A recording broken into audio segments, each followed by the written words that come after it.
It was really fun because I actually got it from a news article. There was a story about Chris Hemsworth where there was a small little town in Australia who he was like the ambassador of tourism for Australia, and they did this cute video to have him come to their town, and it went viral.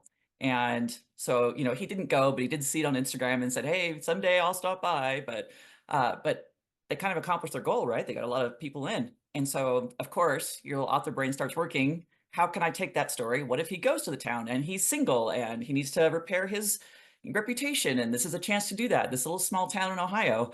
So it was doing that, and then I needed the female main character to have a profession where she could eventually be in Hollywood. Like she could, like they could end up together. So I have a friend who's a composer who actually was mentored by excuse me, John Williams.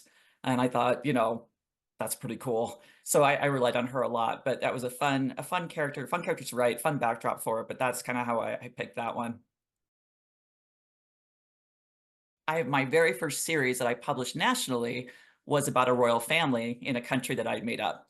And so readers have always asked, because they have three brothers and three sisters, and I wrote the three brothers stories, and people are like, when are the sisters getting their stories? And I just publisher hasn't really been interested. I haven't had time. There's so much other stuff going on. So I've always wanted to get back to it. And so this was kind of a chance, again, something I saw online about women who would look at what Kate Middleton was wearing, and then they would try to copy that. And they called themselves copycates, which I thought was really cute. And I started thinking, gosh, I could take this and I could apply my royal world to it, and have her really admire this American princess that is from the first book. And so it was a fun chance for readers to catch up with those characters that they had loved. And also, bringing this little royal element, which I'm a bit of a royal watcher myself, so I enjoyed that. But giving her a really fun profession and just getting to revisit a world I'd created a long time ago. I remember I had to go back through and I had to write down what their ages were in the first story because it's been 10 years since that book came out. And I'm like, wait, how old would they actually be now? And so how many kids would they have had since then? And kind of that thing that where, yeah, I did have to go back and look at some of that stuff, but and refresh my memory because I don't know, for me, a lot of times when I write a book, I kind of just shove it all out of my head and forget it. So I have a friend who flew out to London for stuff. Like when King Charles got coronated, she went. I'm not that I'm interested. I enjoy them. Like I remember when Princess Diana died, and I was so sad. But I think it's just the fairy tale. I think it's the princess fairy tale, and and they're. I mean, Kate Middleton is a princess. Meghan Markle is a princess, and they're just regular people. And that's kind of I think women have always loved that story. I mean, that's Cinderella. So getting to see it play out in real time. I mean, and maybe people would feel differently had they married, I guess, suitable or proper women that their father and grandfather would have had to have chosen. But I think there is that kind of fantastical element there that really sells it. And you see Harry wanting to walk away, because he loved this woman so much. Like that's very much a romance, and so romance readers like that. I've been writing rom-coms for like 10 years, and I grew up in a household where my mom would get those Harlequin subscriptions like by the box load. Trucks would come in delivering them. And my dad was the fantasy guy. That's what he read. And so that's what was in my house. And so that's what I grew up reading. I had my kid books, but that's what I started kind of inhaling and loved them both. And I will say, growing up, that what you were seeing in fantasy was written by men for men mostly, right? Like it was women were often side characters, barmaids or tavern wenches or whatever.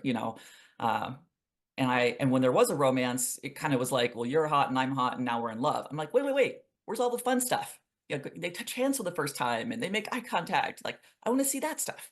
So whenever I've done like, a podcast like this and people would say, what other genre would you love to write in? I always said fantasy, like not even a question. And so I think you look at authors like Sarah J. Maas and Rebecca Yarros who just kicked down the door and said, here we are, we're going to have these things that are split between fantasy and romance, and people have really, really, really responded. So for me, it's just getting to play in both sandboxes has been like the ultimate thrill. And I'm a history major. So I spent about a month at the library, my university library, before I started writing because I needed it to be right. And I remember at one point thinking, this is a fantasy. I can make this up. So that was kind of freeing and liberating. And I think with my rom-coms, there's such a structure that has to be in place. Am I telling enough jokes? Have I had enough romantic moments? Am I Am I repeating arcs I've already done or characters? Or am I telling the same jokes? Because it's my sense of humor. Like jokes are going to get repeated, and your readers let you know. They're like, you told that joke in Starstruck. And I'm like, I'm sorry. It came up again. But it feels like work. And the romantasy did not at all. Just poured out of me. There was nothing I was trying to adhere to. I was just writing the story. It was, you know, for I wanted it to sell and make money. I needed it, but it was just something that I got to enjoy.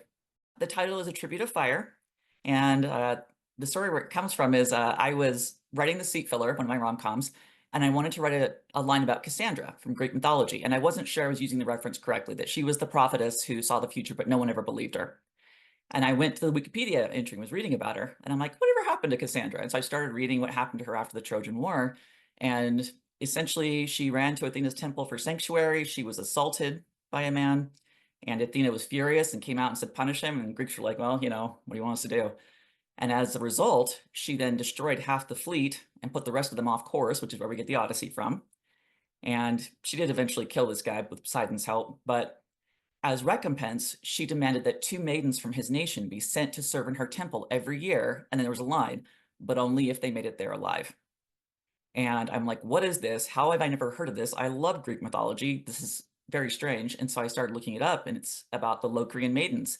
And this was a real event. This actually happened. We have all kinds of historical records and things in stone talking about it, where this went on for 1,000 years. And I just thought this is so cool. And so I thought, well, I've got to have a female main character who wants to stop it. And so she has to be a princess because she has to be training. Because what happens is when they land in this city, the men were given permission by the goddess to hunt the maidens through the city. So that's where the whole only if they make it to the temple alive part comes in. So she trains and prepares. And then her sister, who has not trained, gets chosen as well. So now she's got to survive this race and keep her sister alive, who hasn't been running every day and training, with the military. Um, and so she's got this annoying enemy sailor who's transporting them, who's very charismatic and she's very attracted to, and doesn't want to give him the time of day, but keeps doing so. But it's just sort of her going to find this relic in the temple, and this is how she plans on getting in, that will save her nation because it was cursed by the goddess, and it's just a desert now. And so she thinks, if I get the eye of the goddess, I can bring it back and I can save my nation. So she goes to go find that, and then it's just sort of the world building and what's happening and the interactions, and the story is just, I think, a lot of fun. I don't know. I kind of feel like I live in my stories because I write them so quickly. And so it's sort of like all around me. And I know what ancient Greece looks like, right? Like, seen lots of movies and books and illustrations. And so I have a pretty good idea in my head. But yeah, looking up things. And I became very friendly on email with a couple of professors of classical antiquity for my questions that I had. Like, again, I'm like, I want to be accurate because I was a history major, but making up a lot of stuff too, because it's fantasy, it's magic. So, but yeah, I don't think that was as much of a problem, because I think it'd be different if I was creating a world from scratch, like a totally independent one. But this was, yeah, I call it an alternate universe of ancient Greece. So it's got a lot of similarities, but it's a totally different god and goddess system and things like that. So